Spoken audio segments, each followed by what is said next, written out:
বন্ধ করেন। কই আমি তো আমার ভক্তদেরকে কখনো বলি নাই যে কোনো আলেমের বিরুদ্ধে তুমি ফেসবুকে লেখো আর দ্বন্দ্ব করো, বলি না তো বলি না। এরকম কেউ বললে সে আমার কাছে জায়গা পাবে না, কারণ আলেমদের বিরুদ্ধে কলম ধরা এটা বেয়াদব ছাড়া, মা বাবার অভিশপ্ত সন্তান ছাড়া পারে না। সেই অনুমতি আমি দিব কেন?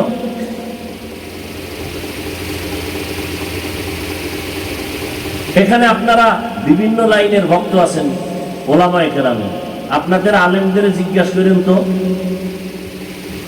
যে হাফিজ ভাই আসছিল এই কথা কইছে, আপনি কি করেন?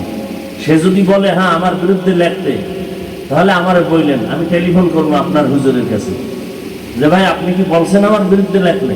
তাহিরি সাহেব যদি বলে আমার বললেন, আমি টেলিফোন করবো। ও পারে না আমার সাথে বুকে বুক লাগে। খবর আছে আপনাদের? খবর আছে। অল্প দিনে দেখবেন এদেশের সব ওলামায়ে কেরাম এক স্টেজে চলে আসছে ইনশাআল্লাহ। অল্প দিনে দেখবেন।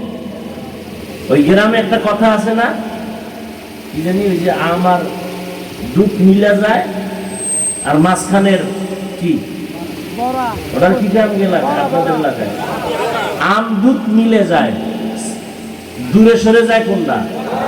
বড়া না?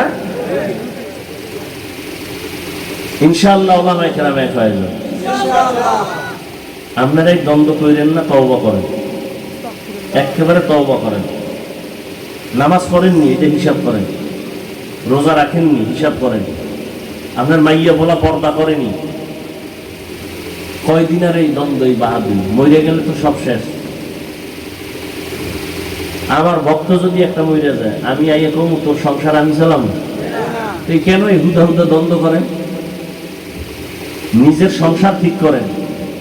মাইয়া বলা দিকে মানুষ বানায় যান, অন্তত ওরা দোয়া করবে, কবরে সওয়াব পাবেন। আকাম সাকাম বাদ দেন, আলেমদের বিরুদ্ধে লাগা বাদ দেন, এটা আপনাকে কাম না, এটা রসুলের আদর্শ না। কোন আলেম বলে নাই যে আর এক আলেমের বিরুদ্ধে লাগো। ওটা যদি আরো 15-20 বছর আগে যদি এরকম কিছু বইলা থাকে, এই যুগে বলার উপায় নেই। দেখেন না, একটা ভুল করেন লইয়া পড়ে, সব সতর্ক হয়ে গেছে, হুজুরেরাও বক্তারাও সব সতর্ক। টুকটাক ভুল যা হইছে, এখন আর সবাই কথা বলতেও সাবধান, কদম দিতেও সাবধান। মাঝে মাঝে তো এয়ারপোর্টে যাই, ওয়াজে যাই, ওই উত্তরবঙ্গে বিভিন্ন চট্টগ্রাম, এখানে এয়ারপোর্টে গেলে বহু বক্তার সাথে দেখা হয় বিভিন্ন লাইনে। দেখলে বুকের সাথে বুক, নাম কব না, এই হেগো বক্তা হেনে আছে, আমি নাম কইতাম না, ভাই চা খেয়ে যান, আমি কিনা বিমানের টাইম নেই। ও ছবি একটা তুইলা নিচে পিছন দিয়ে, টের পাই নেই, নাম কইলে হেনে সবাই ছিল। আমগো লাইনের না, ওরা মাঝে মাঝে আগে আমগো গালি দিত, এখন আর দেয় না। চিন্তা করছে না এর দ্বারা ইসলামের ক্ষতি হয়। বেঈমানরা হাসে, দেখছেন মুসলমানের কেমনে গালি দেয়। এই জন্য এখন আমাদের বক্তারাও মোটামুটি সংযত হইতেছে। দোয়া করি আল্লাহ সমস্ত উলামায়ে কেরামদেরকে আরো সংযত হওয়ার তৌফিক দান করেন। দ্বন্দ্ব ছাড়েন।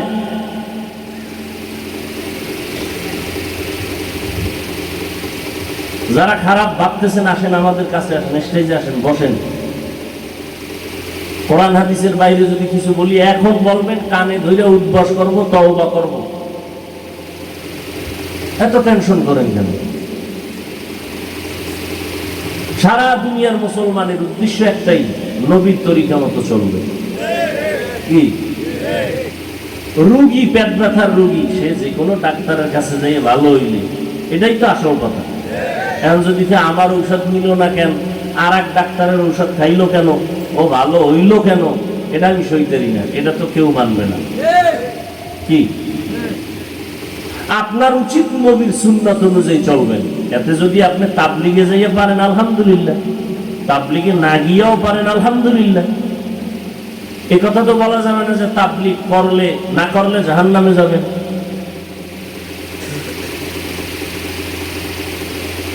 দূরত্ব কমায়, একই এলাকায় থাকেন, একই এলাকায় একই দোকান থেকে মাল নেন, কেন নিজেরা নিজেরা দ্বন্দ্ব করবেন? সবাই একে হাত রাখেন, ফিলিস্তিনের অবস্থা দেখতেছেন না? আসামের অবস্থা দেখেন না? কাশ্মীরের অবস্থা দেখেন না? চেচনিয়া বসনিয়ার অবস্থা দেখেন না? এখন তো মিডিয়া সব হাতের মুঠায়, দেখতেছেন মুসলমান কিভাবে মার খায়। আপনার একটু মায়া লাগে না?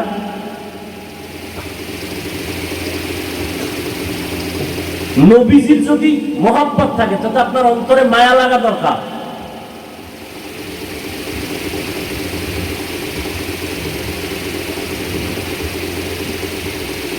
আমি কোন আলেমের বিরুদ্ধে কোনোদিন একটা বয়ানে কোনো কথা বলছি এরকম প্রমাণ থাকলে এখন বলেন, আমি এখন মাইক ছুঁয়ে কানে ধরে উঠবস করবো 50 বার যে হুজুর হ্যাঁ আপনি অমুক বয়ানে অমুক আলেমের নাম নিয়ে আপনি পাবলিকের সামনে কিছু বলছেন। আপনারা কেন বলবেন?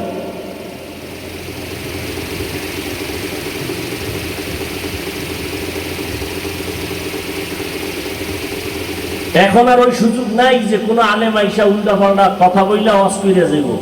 ওই আলেম ঠান্ডা মাথায় বাসায় গেল ঘুম হারাম হয়ে যাব। ওই যুগ এখন আর নাই। আপনারা ঠান্ডা মাথায় থাকবেন, যে আলেম বয়ান করে যান, মিডিয়া সব আইসা পড়ে কি বয়ান করছে। একটা কথা যদি কোরআন হাদিসের বাইরে কয়, আমনের এই বরুড়াবাসীর কিচ্ছু বলার দরকার নাই।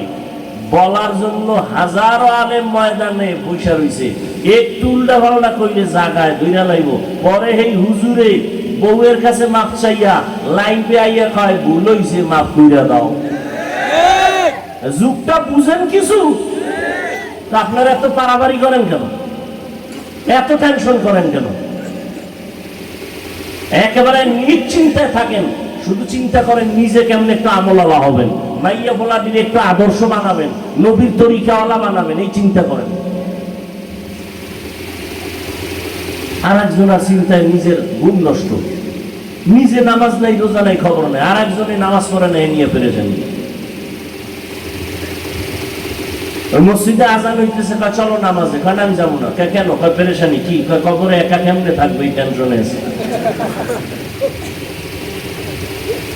হুদা আকামের দোয়ার দেন কি যুবকেরা সত্য কথাটা বলেন, মুরব্বীরা।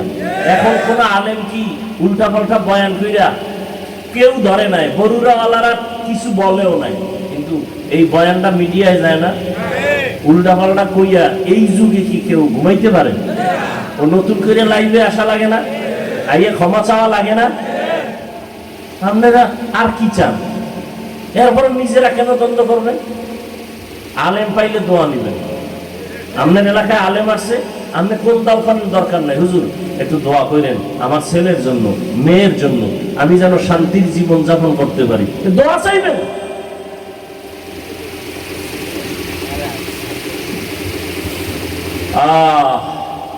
কষ্ট হইতেছে না? আমার কষ্ট হইতেছে, কুত্তার মতো দৌড়াইতেছি সেই ঈদের পর থেকে।